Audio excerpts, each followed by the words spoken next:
halftime started. People had a chance to call it? Yeah, it's been running. Baruch atah Adonai, Eloheinu melech haolam shehakol niyeh b'dvaro.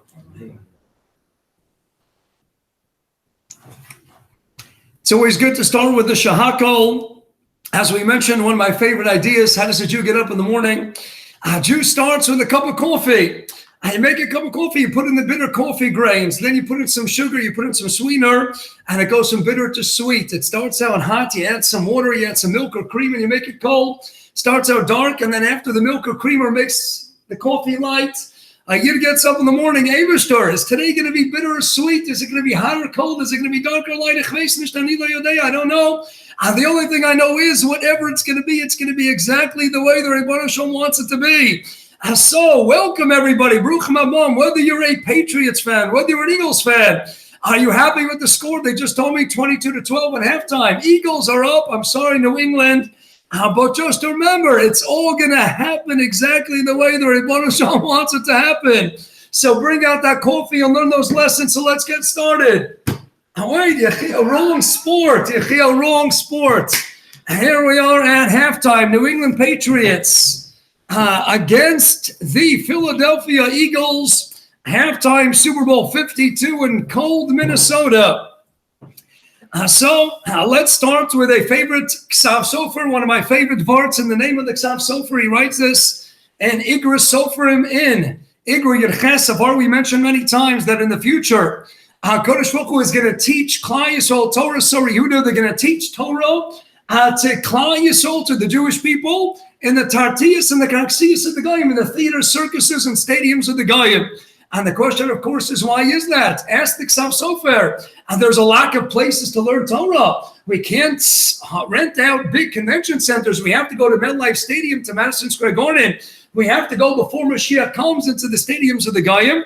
Explains the Ksav Sofer of art we've related many times before. And that is, Hashem Yisparach says, you can have Jews learning Torah like never before in the history of the world. But you know what's missing? The excitement, the geschmack, the enthusiasm for Torah. So Hashem says, I want you to go into the stadium. I want you to go to where Super Bowl 52 is. Think about these Meshuganos who spend $5,000, $10,000, $15,000 a ticket. And look what they spent the money on. Imagine the people in our neighborhood who spent $1,000 for a 12-ounce pastrami sandwich to enjoy the Super Bowl. Meshugaim, for what? For food, for a pastrami sandwich, for a little potato sprinkled with gold. I don't know about you, but I can't imagine there's a yid in the world who has a cheshik to eat gold. And you want to wear it, that's one thing, but to eat it, it mamish doesn't make sense. See, you know, people the world over, they're spending thousands of dollars on food on the Super Bowl parties. They're spending so much money on the tickets. And what are we to take out of it? If the Goyim can spend so much and put so much energy, Mesiras Nefesh, blood, sweat, and guts, all that time and energy and enthusiasm, the run and excitement for what? For a football game. Here today, gone tomorrow. Then Klal Yisrael Kavachomer Lachas Kavakama. Abishter says, I want you to go into their stadiums. Look at how they cheer. Look at how they go Meshuggah. Where's your excitement for Torah? Where's your excitement for Tefillah? Do you run to shul to share that excitement? Do you get excited when you hear a good shir, when you hear a good var? And we have to learn from the Goyim, glean that all-important message, and channel and redirect all that energy, that enthusiasm and dynamism, that verve, and we have to put it into our Avodas Hashem, into our Torah, into our Tefillah. So that's a Ksav Sofer, and that we've mentioned many times in the past, but let's add another idea, and that the same Ksav Sofer writes in his drashas, and the collected drashas of the Ksav Sofer, the son of Ksav Sofer, and he once gave a lengthy drasha as a psicha lebnei hayeshiva. He wanted to get all the Bachrim psyched at the beginning of a new Zman. So he shared this idea, but he added another nakuda, another aspect that doesn't appear in letter 18 of the Sefer Igra Sofit. Here the Ksav Sofer says, let's go to the videotape. Let's go to the Gemara. Brochas, Tav Chav Chesem and Beis. Rabbi Nechuni ben Akona, and many say it's brought down to Shulchan Aruch when we start learning. That we say that we have it in a siyam. Ask the Ksav Sofer. You want to highlight that we get up early in the morning, so that's great. Let's highlight we get up early in the morning on the Rotzim Hey Rotzim. And we run. Where do we run? We run to Torah, we run to Tefillah, to Mitzvahs, to Masim Tovim. So we're also running. Why do we have to draw out that contrast? Why do we have to mention that they're running? Who cares what the goyim are doing? Why mention what the goyim are doing? Adds the Ksav Sofer, he says, no. He says, Nisararti Amishinosi al Yadei Shariisi Shehi Mashkim Dvorim Telem Seichlo Ashkim Ani L'Divrei Torah. I look at it and I see the goyim are getting up so early. I see they're making the travel plans. They're going out to Minnesota. They're spending so much money. And they want to see the first Star Wars. They might camp out by the first theater in New York for a week's time before. Why? Look at their enthusiasm. So excited. These diehard Star Wars fans. They'll camp out in a tent on the streets of Manhattan all night. We mentioned the story years ago. That the media interviewed a guy named Joe, the first guy in Manhattan, who was going to see the premiere Star Wars in the first theater showing the new Star Wars movie. And he stayed up all night so that he could be the first one in, so he could pick the best seat in the theater, smack in the middle section of the movie theater. But the problem is he stayed up all night to be the first guy online. And the second the movie started, he fell asleep in the darkened theater. They said, Joe, how'd you like it? He says, I don't know. I slept through the whole thing. But look at what they do, the Meshagom, the excitement. We learn from them. If they put so much time, energy, and money, and they get up so early in the morning to run out to do their mitzvahs and get so excited about 12-ounce pastrami sandwiches. They get so excited about doing a wave, about jumping up and down when there's a touchdown. So excited for what? Things that are here today, gone tomorrow. Kavachomer. Klal Yisrael, learn from them. We're going to learn from the fact that look what they run to. Look how early they get up. And we're going to borrow that enthusiasm. We're going to channel and redirect it into our Avodas Hashem. I mentioned in the past story of Rameir Kahana. Rameir Kahana shared once that he had a neighbor nearby, an Arab who would get up at 5 o'clock in the morning. And one day, he says, I got to make the calculation. He says he gets up at 5 in the morning to pray to God. He says, how can I get up later than he does? He started getting up at 4:45. And the Arab chap, he started getting up at 4:30. And he got up at 4:15. Next thing you know, didn't even pay to go to sleep at night. If we see their excitement, what they get up early for, what they run for, Kavachomer, remember, Nosha Kavachomer, Alachas Kamakama, we have to take that enthusiasm and look how excited people get for Super Bowl 52, and we have to apply it and channel it into our own lives. Two quick lessons from these two teams. Number one, let's start with the Patriots, clearly the favorite in tonight's game, New England Patriots. So we know a person can be a citizen of a country, but a patriot, take out your Webster's dictionary, someone who loves his or her country. You're not Stamazol, a citizen. If you're a patriot, you're loyal, you're dedicated, and you give it your all. Look how they give it all. Tom Brady, he's so old, the the old fogey, he's 40 years old, and he's still playing in his 8th Super Bowl now. 40 years old, and he's still going strong. But let me ask you, Kasha. And the guy has come out all the records. He knows he's hands down the best quarterback ever. And many even say that Tom Brady perhaps is the best football player across the spectrum, across the field, the best football player ever. He's got all the trophies. He's got the MVP trophies over the year of the Super Bowl. He's got the Super Bowl ring. So what's he still doing? What's he still working so hard for? Getting smacked around and quarterback sacked. What is he needed for? Let's go to Rabbi Yerucham and many other Baalei Musar. We go to Parshas Be'aloscha. And we have Aaron HaKohen. Aaron HaKohen sees the Karbonos Hanasim in Parshas Noso. All the princes are bringing Karbonos. And Aaron HaKohen, Rashi brings the Medrash of Chazal. Cholosh Olav Daite. He was a little bit despondent, a little bit in a state of despair. Cholosh, he had a Chalisha Sadas. I wish I could do the Avodah. I want to bring the Korban as these Nasim, as these princes are bringing. And the Baalei Musar asked the question, Aaron HaKohen, you're the Kohen Gadol. And you're always bringing Karbonos. You got everything. You are it. You are the Kohen Gadol. And you have the Havdil Alfi of Dolos. You have all the records. And you have everything a Jew could ever aspire towards. You're the number one, right? By Moshe Rabbeinu. And why Cholosh Olav Daite? What are you missing? I explained the Baalei Musar. You know what he's missing? It's another opportunity to get closer to the Rebbeinu Shalom. I could have all the Karbonos. I could be single-handedly the one to expiate, to atone for all the sins of Klal Yisrael. and engage in the avodah of Yom Kippurim. I can bring a kapara for all of Klal Yisrael. But there's one korban that I can't bring, and still Aaron HaKohen has such an insatiable desire, an unquenchable thirst. I still want to serve the Rebbe Shem every single golden opportunity, no matter how big, how small. I can have all the achievements and all the accomplishments. His resume was complete, and I feel he's still in all. Aaron sees there's another avodah that could be performed. I still want it. Abishter says, don't worry, I'll give you another one. I explained the Mali Musar, that's the galus of Aaron HaKohen. It doesn't matter how many great things you've already accomplished. There's another, some new emtsoi, some new means of getting ever closer to the Almighty. I want a chaparite. I want it. Every golden opportunity. Lahavdil. Tom Brady, the guy's 40 years old. Oh, what does that make me? How does that make me? Everybody around me here is young. Baruch Hashem.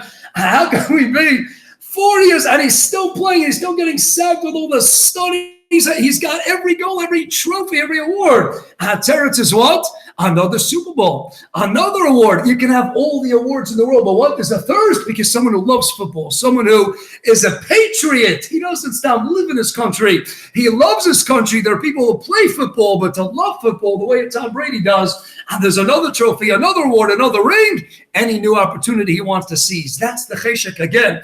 Let's go Sam Soferdik, everything that we could take out and learn from these players. If you can be 40 years old and you can still have the thirst, that youth, that vigor, and that verve, that dynamism of Tom Brady, still playing Super Bowl number 8, and he's still going strong. And then we have to learn from that, and we have to keep pushing and keep and that spark, that fire burning inside alive and well. That's the Patriots. But of course, at least going into halftime, the highlight of tonight, Philadelphia Eagles. I stopped at the house. They tell me here 22-12, and they show me the last play of Philadelphia Eagles before the half. Unbelievable. What a chop. Philadelphia Eagles soaring above the New England Patriots. The quarterback catching the pass. Nick Foles. Everybody thought Carson Wentz, it's over. What's going to be with the Eagles? And still what? You can lose a Carson Wentz. And still you can have Nick Foles. And even when Nick Foles isn't playing quarterback, even when he's playing receiver, they can still score a touchdown. What's going on in the Eagles? So let's close shop tonight as follows. Somebody asked me before the championship game, Rabbi Feiner, that's Minnesota Vikings against the Eagles. If there's anyone who's really playing to win, Minnesota, had they defeated the Philadelphia Eagles, they would be playing on their own home turf in Minnesota Stadium. And still they lost. Unbelievable. Philadelphia Eagles, they emerged victorious. The Eagles are on top. So somebody asked me, Rabbi, who's going to win the game? I said, I don't know who's going to win the game. But I know that it's a Zaman Mesugel. This is a time of Parshas Yisro, heading into Parshas Yisro, chapter 19 of verse 4. God says, Jews, I'm carrying you on the wings of eagles. So I wasn't there to predict anything, but I told them, look, God is carrying the Jewish people on the wings of eagles. They certainly know it's a propitious time. This is a Zaman of eagle season. So Eagles, the question is, why the Eagles? Why the Eagles? What's going on with Eagles? So Rashi says that Eagles, we know Hashem says, I carry you. The eagle flies higher than all the other birds. And if there would be anyone shooting an arrow, the mother eagle says, and the arrow should pierce me. I'm going to say my children are flying on top. And number 2, it's an Indian of mehirus, of quickness, and an Indian of kibbutz, gathering together. So too, you have a Kodesh Baruch Hu Kaviyachol, and he's carrying us on the wings of eagles. Tanya Neziel says it's a metaphor for clouds, carrying us on the clouds of glory. But this is a time of carrying us on the wings of eagles. You see, eagles have sons, man Mesugel. But let's close with the beautiful part of Rav Shamshon of Hirsch. Asks Rav Hirsch, what's this idea of carrying us on the wings of eagles? And why specifically eagles, especially if it really is a reference to the clouds? And why the choice metaphor, and that's symbol of none other than the eagle. Let's keep in mind also, the eagle's a trait bird, has all the Samani trait. It's not even a kosher bird. And what are we praising the eagle? Explains Rav Hirsch beautifully. All right, Rav Shamshon of Hirsch. He says that the mother eagle is going to carry all its young, all its offspring to safety. Any arrow comes its way, it's going to pierce the eagle herself, and all the children are safely protected on top. But the eagle's hands are so short. When the eagle wants to place its young, to place the fledglings atop its wings, practically speaking, the eagle's hands are too short. The mother eagle can't pick up her young and place them ever so carefully and gently atop her wings. And what does she do? She swoops down in proximity to the nest, And when the mother eagle gets close to the nest, and the little young jump on their own onto the wings of eagles, right? So Hashem Shalom for Hirsch. And God is Kaviyoko, the mother eagle, and Hashem says, I'm going to carry you. I'm going to carry you out of Mitzrayim. I'm going to carry you through the dangerous trek in the desert. I'm always going to carry you. And when people shoot, the arrows are going to go into the Nanei Kavod, the clouds of glory. They're not going to pierce the Jewish people. But God says, just like the mother eagle, I don't just say it's a free ride. Nothing in Yiddishkeit comes gratis. Nothing comes free. You want to fly on my back? God says, Kaiso, you want me to carry you? You got to take the first step. You got to take the initiative.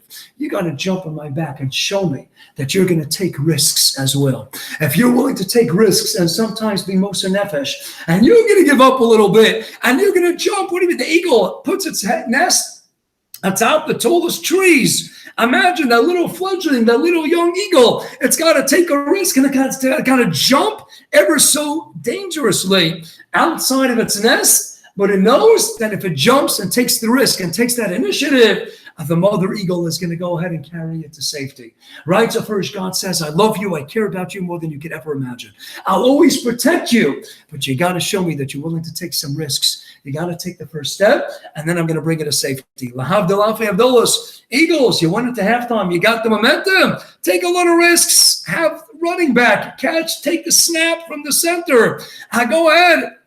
Do a little reverse. Throw it to Nick Foles. Throw it to the quarterback. Score a touchdown. Like is a life. You got to take risks. Yes, and against the Tom Brady who wants to win Super Bowl number 8, 8th Super Bowl. He wants to get another Super Bowl ring against the Bill Belichick. You got to be willing to take risks in life, but perhaps and the Zman HaMasugel to be carried on the wings of eagles, if you take those risks and you go that extra step, that extra mile, perhaps, just perhaps, we can make Lindsay Rosenwald so happy, Hamed Hashem, by agreeing perhaps to be guest of honor at the White Shul dinner if the Eagles win the Super Bowl tonight. And at the end of the day, if we give it our all, then you never know. The Eagles can come out the winner. This is a Zman that's Masugel for God carrying us on the wings of eagles on his clouds of glory. God says, Klal Yisrael, don't be afraid to take some risks. Take the first step. Let me see your Mesiras Nefesh. Let me see your excitement, your enthusiasm. What are you willing to give up for Yiddishkeit? Give up those expensive sandwiches. I give up a little bit of the gashmi. I give up a little bit of your time, of your energy. Give me a little bit more time. Make those sacrifices. And if you make those sacrifices in life and you take that risk and jump on my shoulders, my wings, God says, then just rest assured, I will carry you to safety. We should all be carried on the wings of eagles, whether they pull it off tonight. And we got a whole second half to go. That means a lot more learning until this game is over, because ain't nobody looking at any commercials. This is a Zman. Look at how many commercials, how many words of Torah you can keep absorbing tonight until the end of the Super Bowl. Hashem Yisparach, take us on the wings of eagles and take us where we really want to get, the destination that we all aspire towards, and that is the Binyan by Shlishi, the building of, and the third base of Mikdash with Mashiach Tzidkenu. Have an awesome night. Bracha and Hatzlacha. Enjoy family time. And Emet Hashem, keep an eye out the window. Those eagles are coming. Miraculous clouds of glory. Hashem's going to carry us to safety. To Yerushalayim HaKodesh. From Hey Rav Yameinu. Amen v'Amen. Have a great night. Thank you.